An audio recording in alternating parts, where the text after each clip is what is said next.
What's up, everyone, and welcome into your 365 Sports Big 12 newsletter, Oklahoma State edition. I'm your host, Alyssa Brandon, getting you set for all things Oklahoma State sports, especially Oklahoma State football, a fun little topic right now. But just so you know, if you want to hear more information on the Big 12, all this info on Oklahoma State sports, you can go to 365sports.video to sign up for the newsletter. That will hit your Gmail every Wednesday afternoon so you can stay up to date on all the writing, all the video, all that's going on for your favorite team in the Big 12. But without further ado, let's talk some Oklahoma State and let's talk some football. Possibly the biggest news, besides the Mike Gundy firing of the whole year for Oklahoma State, it has a new coach, and it is a slam dunk hire, home run hire, whatever you want to call it, in my opinion. And it's also been seen nationally as a great hire. ESPN, I think, rated it A minus in its coaching grades among this whole carousel situation this year. But Eric Morris, the guy from North Texas, head coach who's been there for 3 years, a genius offensive mind, a guy that's worked with Patrick Mahomes, John Mateer, Baker Mayfield, Cam Ward, that's just to name a few. What's so great about this hire is that he's a guy that is low-key, I'm aging myself here with my Gen Z, lowering my age here with my Gen Z talk, but he's a quarterback whisperer. He can see a guy that's maybe like a zero star. Drew Messamaker didn't even start for his varsity high school team, and he sees a guy, he sees their traits. He said in press conferences that he doesn't really go based off of the stars, the 247 ratings. He likes to be in person, rate those quarterbacks with his eyes, and see what their processing ability is like. And that's how he's found guys like Drew Messamaker, Patrick Mahomes. We already listed all the names, and he's friends with Patrick Mahomes, quarterback coach, so that could help Oklahoma State find its next quarterback, which is something that it really, really needs. So overall, slam dunk hire. OSU knocked this out before Thanksgiving, before the Lane Kiffin saga all occurred. So props to Chad Weiberg and the searching firm for just getting this out of the way. It was just the most, in my opinion, the most mature way to go about this whole process. And Eric Morris, for that beat, handled this in the most mature way. One of the guys that's staying with his team, he will stay with North Texas. They won on Saturday versus Temple after it had already been announced, and then he will stay to coach in the conference championship game that will be on Friday versus Tulane with another coach, John Summerall, who has also already accepted a job, but he is also staying. And apparently those two are friends or have been confiding in each other. So that'll be an interesting matchup, but not related to Oklahoma State. Eric Morris, kind of just his credentials. 22-15 in 3 years at North Texas. This year they're 11-1. That's the first time that program has ever reached 11 wins in their entire history of football. He had some time as the Texas Tech offensive coordinator, like I said, with Patrick Mahomes. He coached at the University of Incarnate Word. That's where he touched on Cam Ward there. He was a head coach there. But overall, has tons of experience, comes from the Mike Leach tree. Just nothing else better that you can expect from a hire for Oklahoma State. And the likes of Arkansas and other schools, I think they're kind of looking over here and they're jealous of what Oklahoma State was able to just nail down in the coaching hire. But why does Eric Morris make sense for OSU? It's a great hire, obviously, but there's specific things that just fit what Chad Weiberg was looking for. He has Big 12 experience. He has experience as a head coach, not just as a coordinator, as some of the other options we were looking at were maybe just coordinators. He's a young guy. He's a man, and he's 40. He's actually just 40 years old, which, if you're an Oklahoma State fan and you're a national football fan, you know why that number is significant. But, like I said, an offensive mind, which is something that Oklahoma State has relied on in Mike Gundy for the last 20 years. And then, like I said, brilliant eye for the quarterback talent. And just really, I think the biggest thing here that I can take away is that Eric Morris and his staff, Eric Morris specifically, has proven that he can take something and he can take nothing and build it into something. He has the ability to just find the diamonds in the rough. He has ability to do a lot with none. He talked about in his press conference, and it's been well documented nationally, that UNT didn't have the most money to play with there. So something amount of $1 million or $2 million.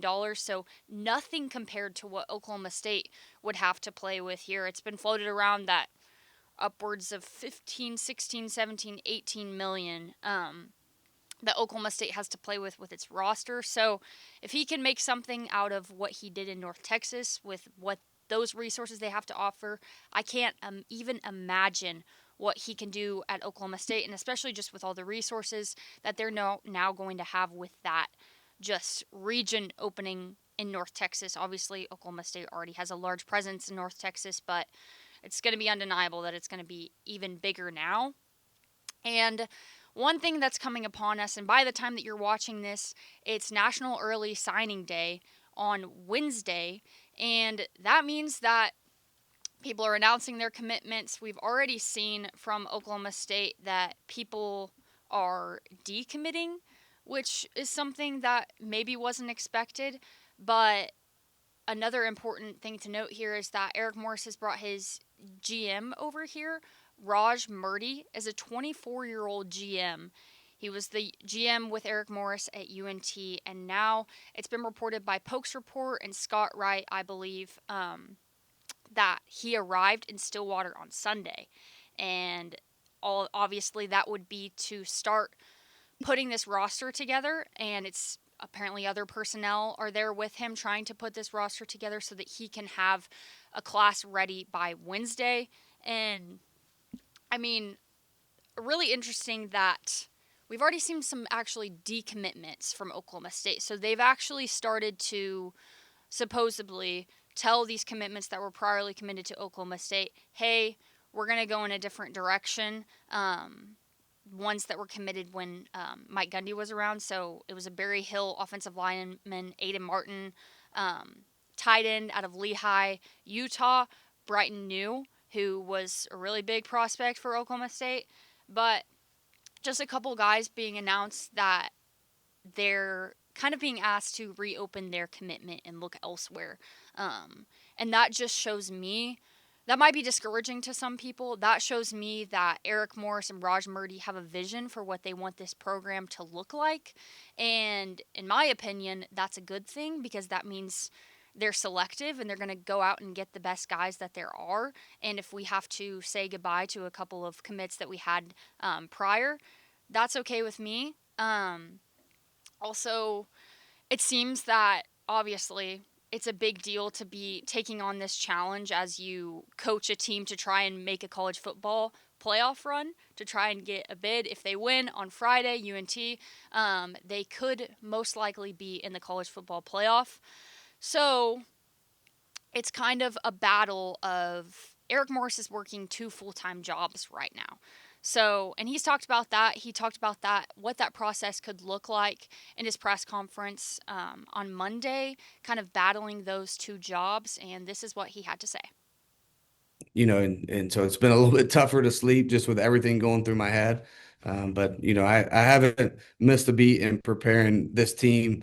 I still call the plays on offense, game plan wise. We've still, our meetings. I think consistency is key right now for our players and our coaches here to give them a great chance to go in and win this football game. And so this has been my priority, number one. And then obviously your mind starts focusing, on some of the time that you spend recruiting during the course of the week, on building a roster somewhere else. And so we I began to do that. But that has not, pulled back from any of the time that I've spent normally on a game week of preparing this team and this, the play script of what we're going to run. Now, there's no way to tell, obviously, if one program or the other will suffer because of Eric Morris working 2 full-time jobs and probably not getting any sleep. But Oklahoma State will see as that recruiting class shapes up. But I think he's doing a phenomenal job already of balancing the two, it appears. And I think it's really important to acknowledge kind of their approach in the recruiting process. It's something that Morris has talked about, and then Raj Murti has talked about it before. They truly value high school recruits and kind of pouring into that bucket rather than just looking at all transfer portal players. Raj Murti said in a quote before, our approach in recruiting is about high school players. Texas high school football is unmatched in the country, obviously. The way I describe it is like building the boat with high school players, and then you go and patch the boat with portal players. So, what I take away from that is they're kind of ignoring what the rest of college football is doing, whether some coaches are now kind of trending towards valuing the portal a lot more than high school players. But Raj Murti clearly has a clear vision for how he puts together rosters and manages the money and looks for players, and it's worked for him in the past, so I have no reason to believe it wouldn't work for them now. And I think it's really valuable that they're looking at high school players. So we'll see if that continues to be true for Oklahoma State's next class. Some other offers that it looks like they've already made: offensive lineman Steve Moore, a guy at a Garden City Community College, and then linebacker Tareen Davis, who's the number 2 linebacker in all of JUCO divisions. So 2 JUCO guys that they've shared offers with. So looks like there's also an emphasis to maybe look in that field. And it's just like the same thing, the diamonds in the rough. That's what they're looking for. They're not maybe going to go get the 4 and 5 star guys, but they're going to get your 2 and 3 star guys and turn them into the 4 or 5 star guys. And that's what this program of Oklahoma State football has been known for in the past. So, like I said again, perfect fit for what Oklahoma State is trying to do. Now, if we are going to translate what UNT is doing at Oklahoma State, we may need to grab along a few of UNT's players. That's something that's been talked about. There's no official word as that is actually happening, as those players are obviously still playing in the American Conference. Number 1 guy, though, would be quarterback Drew Mestemaker. Drew Mestemaker, guy that didn't play varsity high school football, but has just an elite passing ability, has an elite processing ability, leads the nation in passing yards. Then I would say the next guy you would go to would be running back Caleb Hawkins. And running back is something that Oklahoma State has obviously been really good at producing the position in the past. And I think Caleb Hawkins would fit perfectly into this. He's only a freshman. He also leads the nation in rushing touchdowns. So just guys on top of guys on this UNT team that just lead the nation in whatever stat they're in. So wide receiver Wyatt Young would be another guy I would look at. He leads the Mean Green in receiving yards. And then my 4th guy would be defensive end Kavion Huddleston. He's a sophomore. He took a red shirt at TCU. He spent 2 years there, but he has 5 sacks for UNT now, which leads the team. And he was the number 55 edge rusher in the country out of his class, so he was pretty highly rated out of high school. And it seems like he's developed well at UNT. So I'd say that's another guy that you could grab over there. Throw alongside Wendell Gregory. I think that would be a great pair. And then my last guy would be linebacker Ethan Weslowski. Hope I'm saying that correctly. He leads UNT in tackles, 97 total tackles, 50 solo, 1.5 sacks, 1 interception. So kind of a guy that can make plays all over the field. And Oklahoma State really needs a linebacker like that. We don't know if Brandon Rawls, Brian McCoy, those 2 linebackers are planning to stay with Oklahoma State. So we'll see that when the transfer portal opens, obviously. Then I think there's definitely guys on this roster that you want to maintain that Eric Morris should look at. I think there's a big 3 probably. 1 would be edge, defensive end, kind of like I already mentioned, Wendell Gregory. I've talked about him a number of times, but just a guy that continues to show flashes at a really young age. Next guy would be running back Rodney Fields. He's shown really great breakaway speed, kind of just a downhill runner that also can catch passes for you. He had that really great pass, I believe. Can't remember. I think it was the Baylor game. He broke away for like a 50-yard pass. So great weapon there. And then wide receiver Gavin Freeman. Really, I love Gavin Freeman because he just brings the energy, and he just exemplifies the Oklahoma State Cowboy energy. So I'd say you should look at wide receiver Gavin Freeman as well. And then one guy, obviously, a lot of people have said you should look at is defensive coordinator Clint Bowen. If you're going to maintain any of these guys on the coaching staff, it's already been reported, supposedly, Bill Haston wrote in a column in Tulsa World that some of the assistants have been let go already.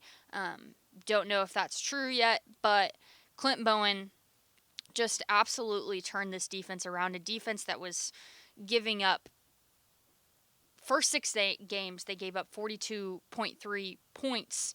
I mean, that was obviously under Todd Grantham, but now they've just averaged less and less points given up every game.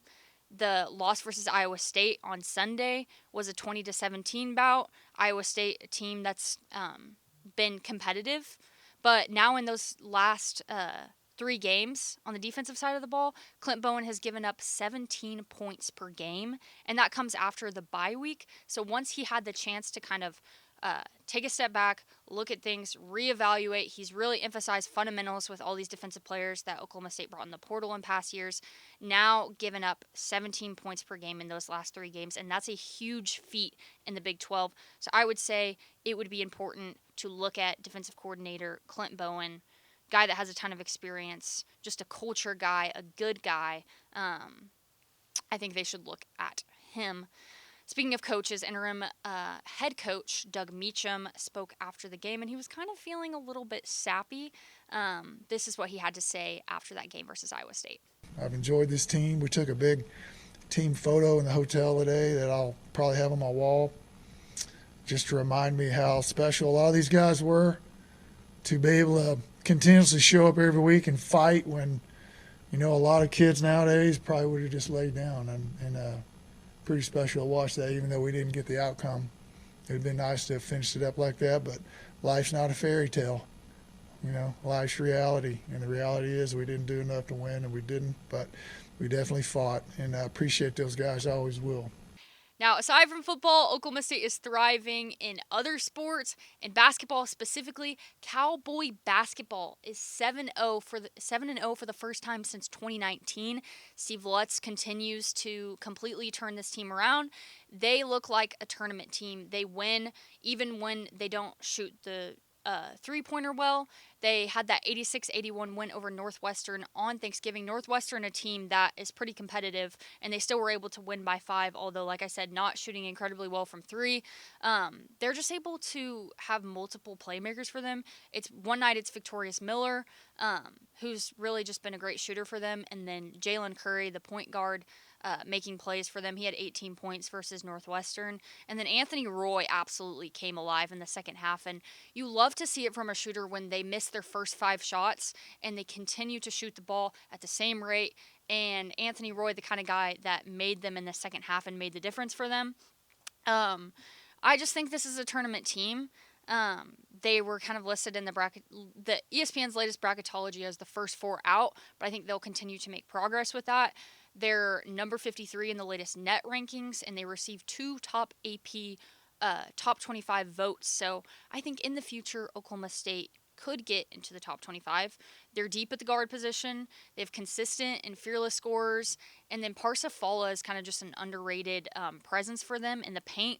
So they're able to score in the paint and shoot the ball well from 3. And like I said, even if they're not shooting well from 3, they're able to get the job done. So great things here for Oklahoma State men's basketball. And then for the women, kind of a similar story. They have 1 loss. They're 8-1. They just took a trip to the Cayman Islands and went undefeated in the Cayman Islands. Their only loss right now is that loss versus St. John's, which was on the road. And the road is something that they've struggled with before in past seasons. But they're ranked number 24 in the AP poll. That's not the highest they've been all season, but that they won against Texas A&M, Corpus Christi, Charlotte, and then Miami. That last game was Miami, and that was a huge game. It was a nail-biter. The Cowgirls were down 14, and it was Amari Whiting, the transfer from BYU, and then Jaden Wooten, kind of Oklahoma State's just playmaker. Jaden Wooten with a career-high 26 points off the bench. So like I said, kind of for Cowboy basketball, just contributors everywhere. They've been kind of able to fuel that offense. Whiting had 23 points, which is the second best scoring for her in her career. And they shot 61% from the field and 50% from 3. Obviously, you're not going to do that every time, but it's great to see that Cowgirl basketball can do that on the road, this time in a different country. Their next game will be against, ironically, UNT.